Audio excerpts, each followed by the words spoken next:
ಪೂಜೆ ಸಲ್ಲಿಸೋ ನೆಪದಲ್ಲಿ ಪತ್ನಿಯನ್ನ ಕರೆದೊಯ್ದು ಬರ್ಬರವಾಗಿ ಹತ್ಯೆ ಮಾಡಿ ಬಳಿಕ ಅಪಘಾತ ಅಂತ ನಾಟಕವನ್ನ ಸೃಷ್ಟಿಸಿದಂತಹ ಪ್ರಕರಣಕ್ಕೆ ಸಂಬಂಧಿಸಿದಂತೆ ಪತಿಯನ್ನ ಬಾಗಲೂರು ಪೊಲೀಸರು ಬಂಧಿಸಿದ್ದಾರೆ. ಚಿಕ್ಕಬೊಮ್ಮಸಂದ್ರ ನಿವಾಸಿ 54 ವರ್ಷದ ಗಾಯತ್ರಿ ಹತ್ಯೆಯಾದ ದುರ್ದೈವಿ. ಈ ಪ್ರಕರಣದಲ್ಲಿ ಮೃತಳ ಪತಿ 64 ವರ್ಷದ ಅನಂತು ಅವರನ್ನ ಪೊಲೀಸರು ಬಂಧಿಸಿದ್ದಾರೆ ಮತ್ತು ಕೊಲೆಯ ಹಿಂದಿನ ಭಯಾನಕ ಸತ್ಯವನ್ನ ಬಹಿರಂಗಪಡಿಸಿದ್ದಾರೆ.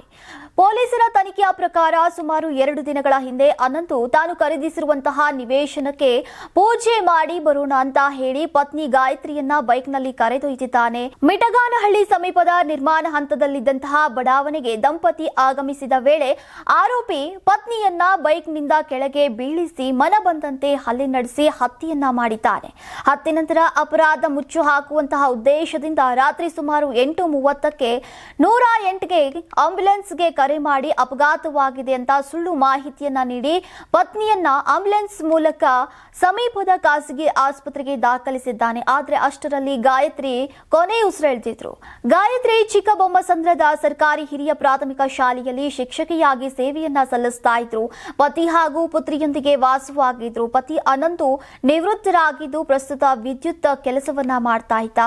ದಂಪತಿಯ ಪುತ್ರಿ ಖಾಸಗಿ ಕಾಲೇಜಿನಲ್ಲಿ ದ್ವಿತೀಯ ಪಿಯುಸಿಯನ್ನ ಓದ್ತಿದ್ದಾಳೆ. ಪೊಲೀಸರ ಹೇಳಿಕೆಯಂತೆ ಕಳೆದ ಕೆಲ ದಿನಗಳಿಂದ ದಂಪತಿಯ ನಡುವೆ ಕೌಟುಂಬಿಕ ವಿಚಾರವಾಗಿ ತೀವ್ರ ಮನಸ್ತಾಪ ಉಂಟಾಗಿತ್ತು. ತನಗೆ ಗೌರವ ನೀಡುವುದಿಲ್ಲ, ಮನೆಯಲ್ಲಿ ಆತಿಥ್ಯ ಹಾಗೂ ಊಟೋಪಚಾರದಲ್ಲಿ ನಿರ್ಲಕ್ಷ್ಯ ತೋರಿಸುತ್ತಾರೆ, ಅಲ್ಲದೆ ಖರ್ಚಿಗೆ ಹಣವನ್ನ ಕೊಡ್ತಾ ಇಲ್ಲ ಎಂಬ ಕಾರಣಕ್ಕೆ ಅನಂತು ಪತ್ನಿಯೊಂದಿಗೆ ಆಗಾಗ ಜಗಳವಾಡ್ತಾ ಇದ್ದ.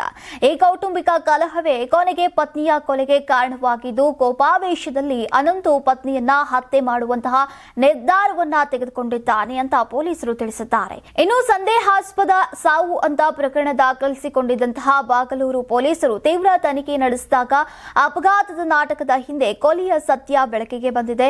ಆರೋಪಿ ಅನಂತನನ್ನ ಬಂಧಿಸಿ ಈಗ ಮುಂದಿನ ತನಿಖೆಯನ್ನ ಕೈಗೊಂಡಿದ್ದಾರೆ. ನೀವು ಸಣ್ಣ ಆಗ್ಬೇಕಲ್ವಾ? ಅದು ಒಂದು ಉತ್ತಮ ಆಹಾರದಿಂದ ಸಣ್ಣ ಆಗ್ಬೇಕಲ್ವಾ? ಪ್ರತಿದಿನ ನಮ್ಮ ಜೀನಿ ಸ್ಲಿಮ್ ನ ಯೂಸ್ ಮಾಡಿ ಯಾವುದೇ ಸೈಡ್ ಎಫೆಕ್ಟ್ ಇಲ್ದಂಗೆ ನೀವು ಸಣ್ಣ ಆಗ್ತೀರಾ. ಯಾರಾಗ್ತಾರೆ ಎಂಎಲ್ಎ ಅಭ್ಯರ್ಥಿ 2028 ಶೀಘ್ರದಲ್ಲೇ. ಪ್ರತಿದಿನ ಒಂದೊಂದು ಕ್ಷೇತ್ರದ ಟಿಕೆಟ್ ಆಕಾಂಕ್ಷಿಗಳ ಸಂಪೂರ್ಣ ಮಾಹಿತಿ ಪೊಲಿಟಿಕಲ್ ಜರ್ನಲಿಸ್ಟ್ KM ಶಿವಕುಮಾರ್ ಅವರಿಂದ.